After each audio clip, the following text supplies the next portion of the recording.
Ibn Hazmi, Ebu Muhammed Ali bin Ahmed Sejd Ibn Hazm, ushqua në gjysmën e dytë të shekullit të 10.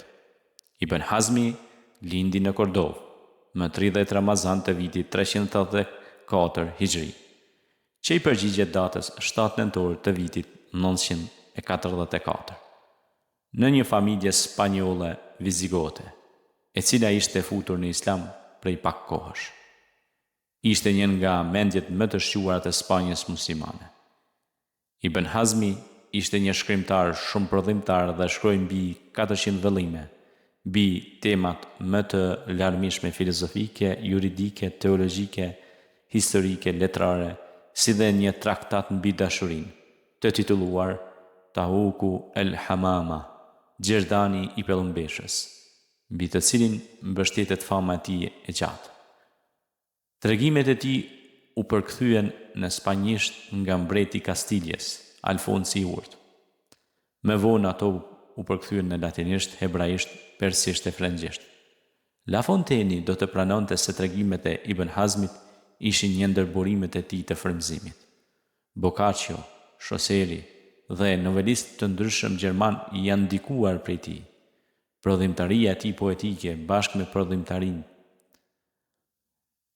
poetike andaluziane të shekullit të 9, e cila u zhvillua mbi levrimin e tematikave tipike të poezisë arabe të shekullit të 8, ishte në themel të poezisë së dashurisë, së trubadurëve apo zbuluesve të provansalishte së vjetër, si dhe të poetëve të stilit të ri të ëmbël Dolce Stil Novo. Tema poetiko-filozofike e idealizimit të gruas, ajo e bindjes së dëshirave të saj, e shërbimit të kryer në emër të dashurisë dhe vuajtjeve të dashurisë, erdhën në Evropë nga Spanja muslimane, ku Ibn Hazmi ishte një nga përfaqësuesit më të mëdhenj në fushën e kulturës. Ai shkroi dhe Kitabul Ahlak was-Siyar, libri i moralit dhe i sjelljeve, i cili ishte një traktat logjike, por që ka humbur. Vdiq në Montilla me 15 korrik 1063 në moshën 72 vjeçare. Ai na këshillon: në qoftë se lavdërohesh për cilësitë të cilat nuk i ke, mos u gozo, por shqetësohu, pasi fakti që ti nuk i ke do të bëhet i ditur të gjithëve. Lavdet e këtij lloji mund t'i pëlqejnë vetëm një budallaj ose psikopati. Në qoftë se të qortojnë për një të mirë që nuk e ke, mos u shqetëso, pasi herët avon meritat e tua do të tërheqin vëmendjen të gjithëve. Kënaqur nëse ke ndonjë cilësi për të lavdruar, qoftë kur të lavdrojnë, qoftë kur nuk të lavdrojnë.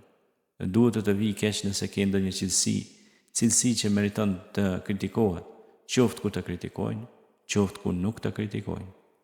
Është detyrë çdo besimtari të mësojë të mirën dhe ta praktikojë atë. Kush i mbahet këtij drejtimi, përmbush dy vepra të mira. E para, se ka besuar, dhe dyta, sepse ka ndjekur rrugën e drejtë. E në qoftë se dikush e mëson të vërtetën, por nuk i përmbahet asaj në praktik, ai kryen një veprim të mirë e një të keq.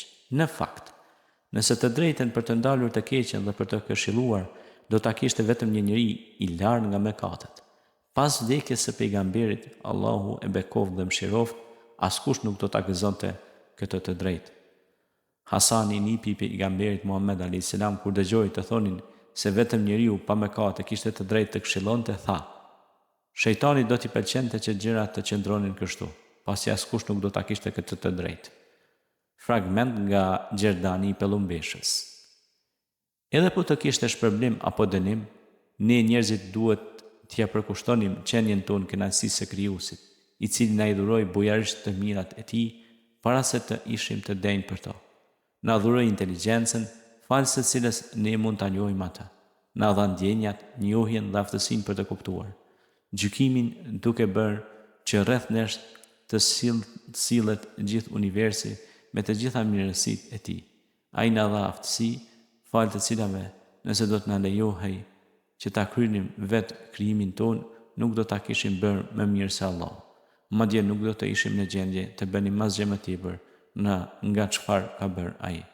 Në të vërtetë Zoti na ka zgjedhur ndërmjet krijesave të tij, duke na bërë ruajtës të fjalës dhe mbajtës së fesë së tij.